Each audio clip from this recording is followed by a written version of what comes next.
Hello there, welcome to Cansanity. Today we're going to be making pierogis, my family's favorite side dish. In fact, if I served pierogis every week, my family would be thrilled. So today we're going to be making the traditional, typical or most familiar pierogi, which is a pierogi that's filled with potatoes and cheddar cheese. And so the first thing we need to do is make the filling. So let's get started.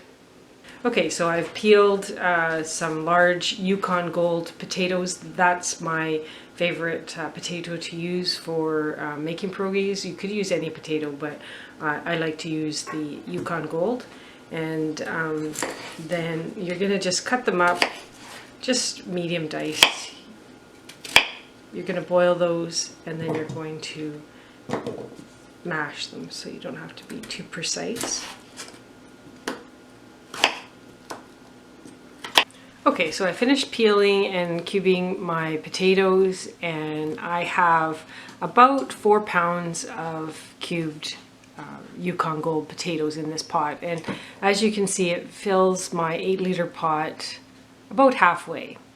So the next step is to rinse the starch off the potato. So I'm just going to fill this with water, strain it, and then fill it back up with water and put it on my stove. Okay, so I have my pot of potatoes on the stove, and I'm just bringing it up to a boil. And don't forget to add some salt to your potatoes while they're cooking. And so I usually put in about a tablespoon of kosher salt, and so just sprinkle that in and boil. You'll need to boil those potatoes for about 10 minutes, and then we'll mash them and put the cheese in. Okay, so while my potatoes are boiling, I grated up my cheese, and I grate up 400 grams of old cheddar cheese. Now you certainly can put in a little bit more cheese if you prefer it to be cheesier, or you can take some of the cheese out and not make it quite as cheesy. Now the other thing that you can do to flavor the potatoes is you can peel and quarter onion and put that cooking onion and just put that in with the boiling water with the potatoes, and then that just adds another flavor to your potatoes. So if you want the onions, you can do that. Now what I do when I do put the onions in there is I fish those onions out because I don't want the texture in with the mashed potatoes, but you can leave them in if that's what you prefer. So now while the potatoes are boiling, what I did was I also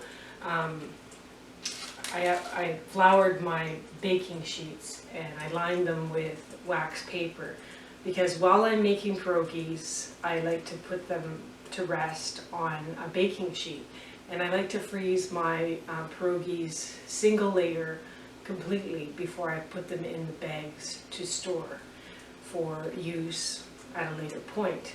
So now I'm not going to make the dough up right now because it's a little early. You really can't start filling your your pierogis with your potato filling until the potato cheese has cooled down at least to room temperature.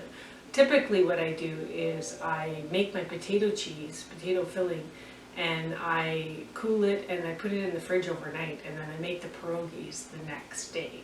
But today, because I'm doing the video, I'm going to do it all in one go. Okay, so I did add 2 medium onions to the pot once it started boiling, so I'm just going to take those out because I don't want those mashed in with my potatoes. And so I just actually, because they were not very big, I just halved the onions. And now I'm going to strain out the water.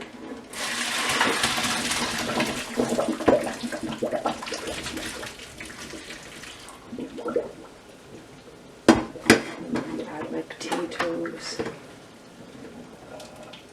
back into my pot.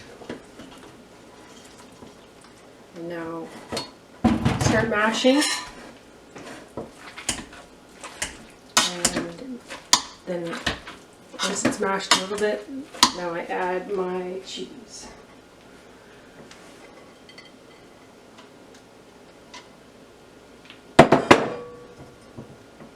You want to do this while your potatoes are piping hot so that the cheese melts.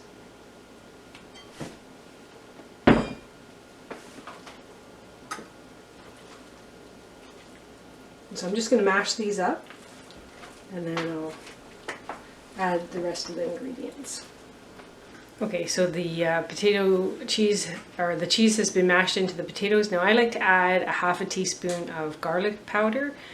You can leave this out if you don't want to have a hint of garlic in your pierogis, but I like to add that. And then I like to add some fresh ground pepper.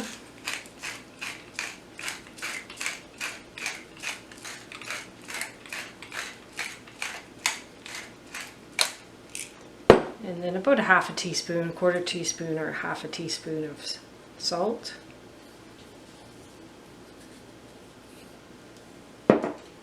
And you can always adjust the seasoning after you've mashed it through and mixed it up. And you can always add some more salt and pepper.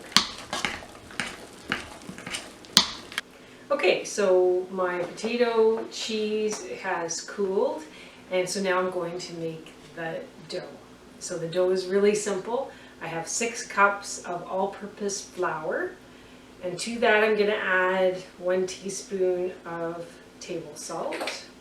I'm just going to stir that up a bit.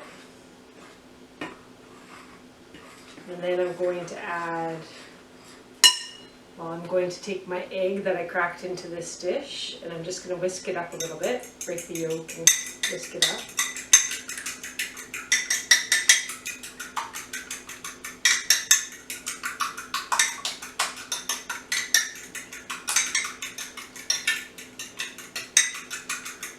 And I'm going to just pour that into the flour.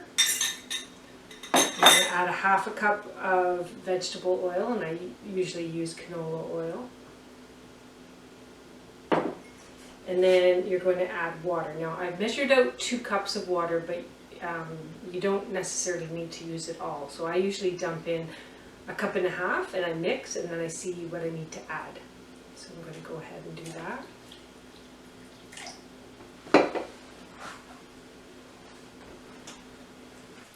Okay, so we'll just add another quarter cup and just stir it. And I can see it starting to come together and form into a ball. There's a little bit of flour at the bottom. So I think now it's time now that most of the flour is picked up, I can ditch the spoon and use my hands. And so now I'll just mix it up.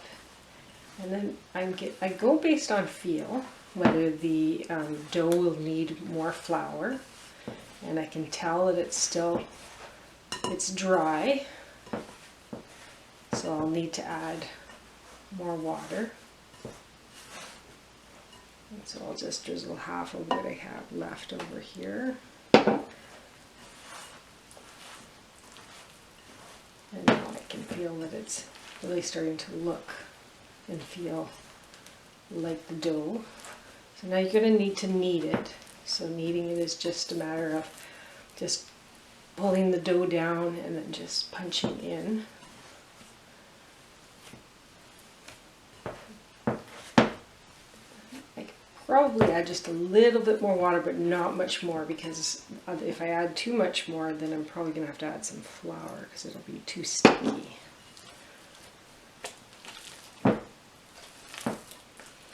Okay, so now I'm going to mix all that water in.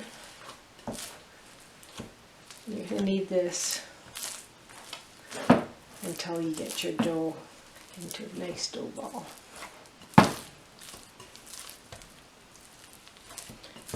And then you're going to let it rest, because kneading activates the gluten, but it also, I made it a little bit too wet, so I'm just going to add a little bit of flour in there. It also makes it a little bit tough to stretch. So once you get it formed into a dough ball, and a nice soft dough ball, then you want it to relax so that when you go to roll it, it rolls out easy. If I was going to try to roll this out right now, it would take a little bit too much effort. You could do it, but it's better just to let it rest after you get it all formed. So you see how the dough just comes away from the bowl.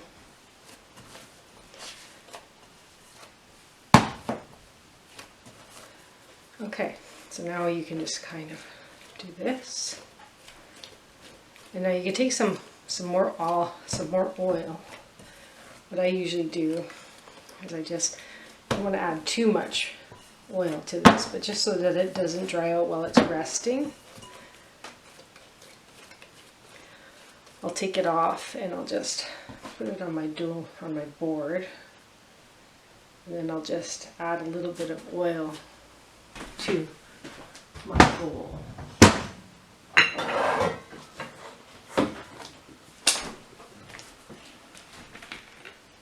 Just a little bit, just so that it won't stick. I'm just gonna do this, and then I take the actual dough and I just kind of coat it a little bit on the outside, just a little bit. And now I'll just let that rest for 20 minutes, 15 to 20 minutes. I'll put a lid over top of that, which I have. If you don't have a lid for your bowls, then you could just use some saran wrap. I happen to have one of these reusable lids that sticks.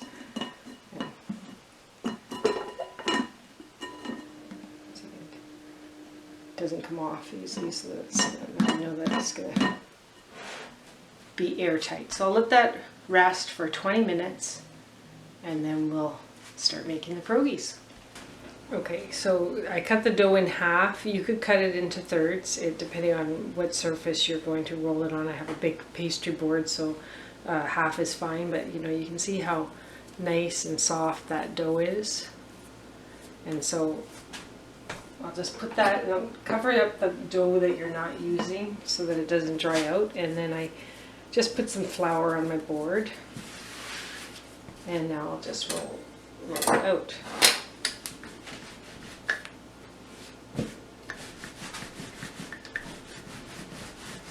You want to roll out your dough thin, because in a pierogi you want to taste the filling, not the dough. So I roll my dough to 1/8 of an inch thin.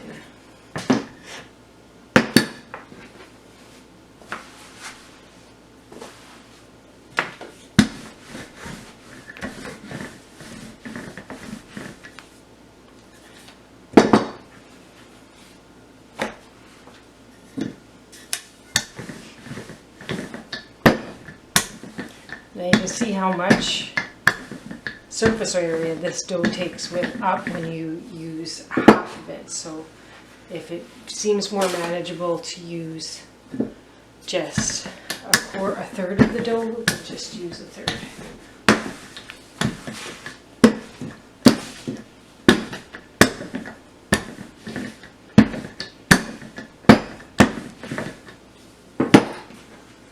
And this is even thicker than what I normally have, so I could even use just a third.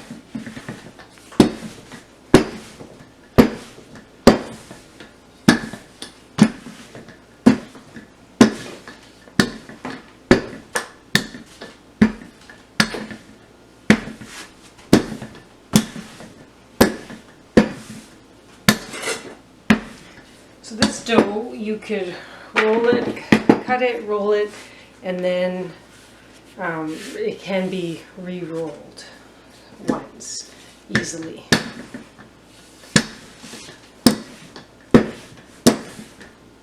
Okay.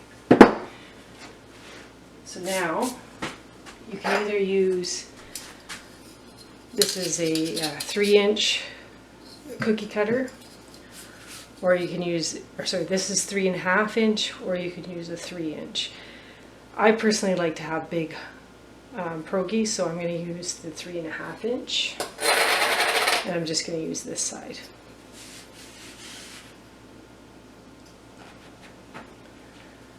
So cut all your circles first.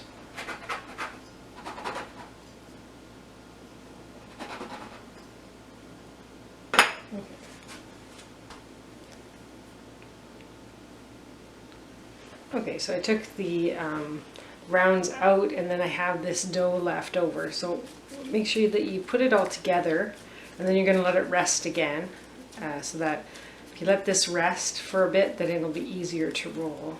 But you want to definitely squeeze all the pieces together. So take that and put that underneath your cover in your bowl. And now I like to, when you see that this was the 3.5-inch round, and you know the dough shrinks away a little bit after you cut it, so you know I really would recommend picking up a cookie cutter this size for making pierogis. So now what I like to do is I take about a tablespoon of dough for each piece, and I kind of shape it a little bit, not quite round, and I put it in the center of all of the dough circles. And so I go ahead and I do all of that because there's no point in just putting a dollop of potato cheese down and then putting the pierogi together, because your fingers are going to get it stickier. And so do this like a process. And if you have help, then someone can be rolling, cutting, and filling and pinching. And when my daughters are home, that's what we do. We get it done a lot faster. So it usually takes me, if I'm doing this by myself, to get a whole batch of pierogis made about an hour and a half. And I don't worry too much about measuring how much potato cheese goes down, because I can always pull some off if I think that once I start to try to form it that it's too much. So just because I'm doing the video, I'm just gonna stop there and then just wash my hands a little bit, because I'm using potato cheese, and so I don't want to end up having that all over the place. So I just wash my hands, and then what you do is you take a glass with water, and then you're going to pick up your pierogi and hold it like this, push it down so that you have about a little bit more than a 1/4 inch seam around like that on both sides. And then you're going to dip your finger in the water and just run it along one edge, and then you're just going to pinch, go along and pinch that seam together. Now I like a really good, well stuffed, full pierogi, so that's how I make mine. And so then I put it on my pre-prepared floured baking sheet. So I'll just do a couple. This one had a little bit too much, so let's take that out.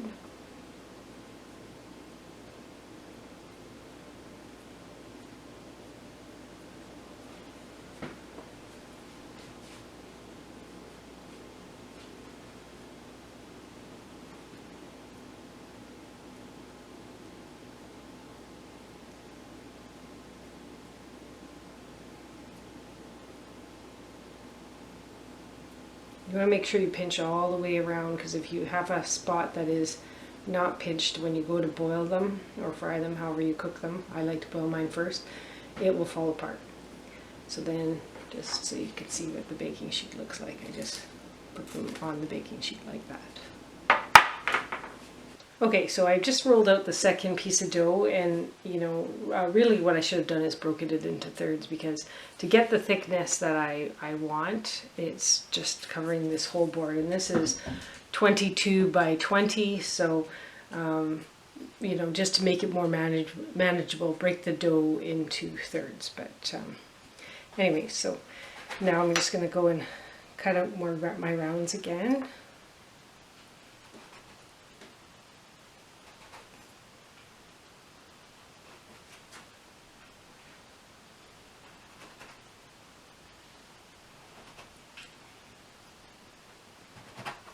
And while I'm doing that, just before I finish up there, here's a tray that we finished, and we're going to pop that in the freezer and freeze that for a couple hours, and then I'll be able to put that in a bag. And ended up with 18 nice large pierogis, so we'll pop that in the freezer while we continue to make more pierogis. Okay, so I've done 60 pierogis. I have what's left on here and a little bit of dough left, so this pierogi recipe gives you about 72 large pierogis. I just want to talk again about pinching the pierogi. So, like I said, I roll the dough thin to about 1/4 inch, but it's quite stretchy dough, especially after you let it rest. So, hold your pierogi like you would think of it as a taco, and so don't squish the center, squish the bottom. Just hold it like a taco and put your finger over top, and then just push it so that it's rounded that way, but don't squish the bottom, because then you're going to squish the potato cheese out this way, and it'll be hard to get the dough to seal. So I'm just holding it lightly this way, and I have a little bit more than 1/4 inch here, so holding it like a taco, I'm just going to take the water and run it along the edge. And this just helps with the seal. It's not absolutely necessary, but it's good if you can do that. So then, if it's sticky and tacky on the outside, you can always just dab some flour. Get your pastry board and just dab some flour around the edges. But this is nice, so I'm just going to go ahead and I just use this finger, and I just lightly make sure that cheese is in while I go along and press the seam together. And by doing it this way, you're going to end up with a nice plump pierogi. And so I'm not squishing this too much, so that you end up with a nice plump pierogi.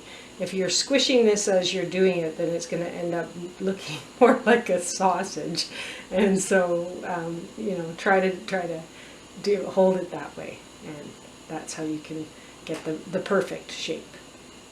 Okay, so I finished making all my pierogis, and I ended up with 80 pierogis, and I have one tray already in my freezer freezing up, and I ended up with 2 more trays plus what's on this board.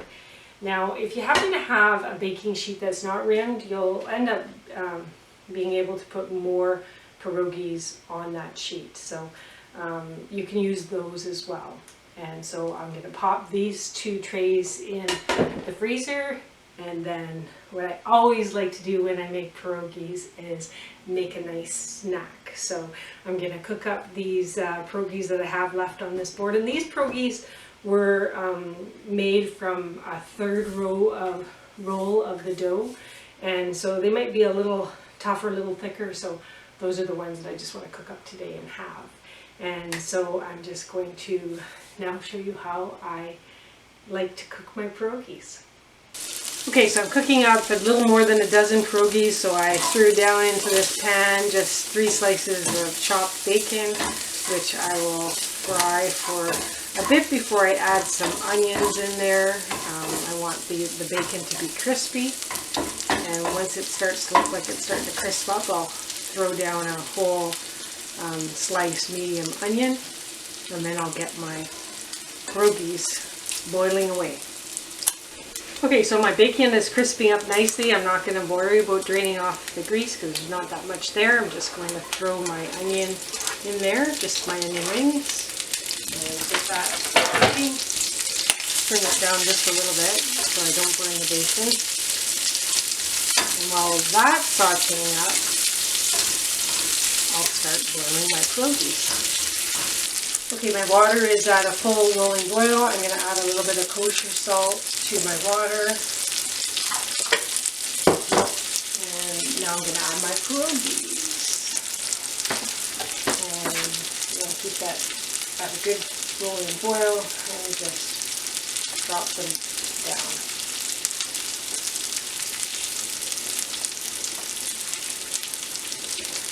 Now generally once the pierogis start to float up to the top, they're cooked.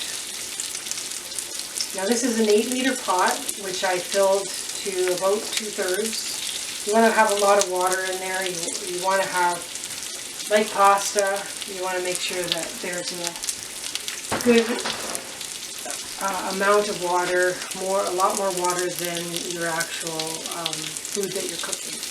And so I'll just keep that boiling away, and once they float to the top, then they're done. So one other tip that you should know is that once they have been in there for a little bit, you can gently take a spoon and go around the edges and kind of lift around, or even better yet, a plastic utensil. If there's a lot of pierogis in there, they could stick to the bottom a little bit, so but don't get in there right away, because if you start poking around when you first put the pierogis in there, then you're more likely to puncture them and break them open, and then you'll just lose your filling.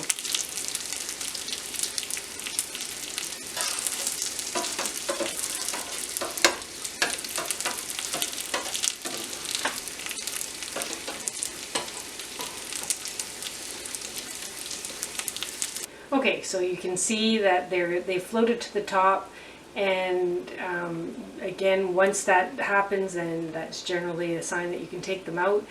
Now what I like to do is I melt some butter at the end, at the bottom of a pan, and then I put my pierogis in that. This is only just a little bit more than a dozen, so I wouldn't put any more butter than that, but if I'm going to make up 4 to 6 dozen pierogis, because I'm making them for a dinner party, then I layer my pierogis with butter, pierogis, bacon and onions, and then I just keep repeating the layers so that they don't all stick together.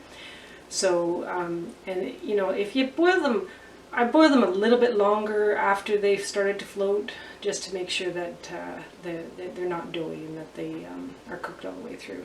So then just use a slotted spoon to get your pierogis out of your water. And if you use a slotted spoon, then you're not taking any of the water with you, so you're not going to dilute that butter down, and everything tastes better with butter.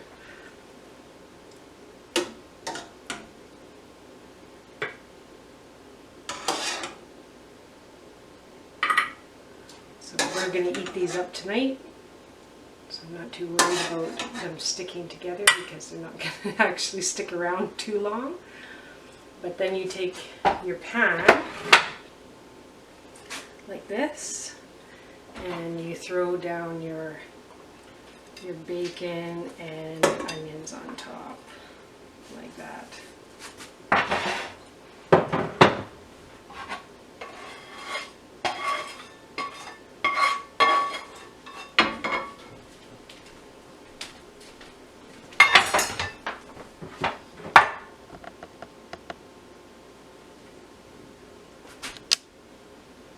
So now, doesn't that look fantastic?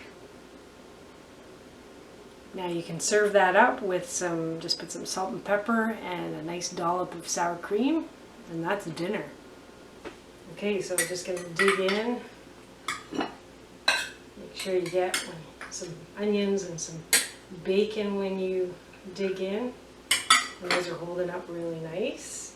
And then some salt and some fresh ground black pepper, and then of course a dollop of sour cream. Now if you happen to like sauerkraut, fry up a bit of sauerkraut and have that on the side, and it's amazing with these pierogis. And so once you dollop your sour cream, make sure that you get a little bit of bacon and a little bit of onion, and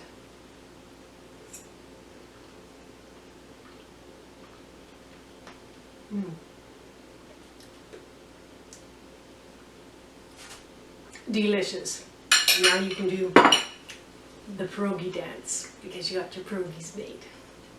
So I hope you've enjoyed this video, and I hope that if you're enjoying the videos that you subscribe to the Cansanity YouTube channel, and you can always go to the Cansanity Facebook page and follow and like the page, and please do go to the website and check out some other great recipes. I hope you've enjoyed this video. Have a great day.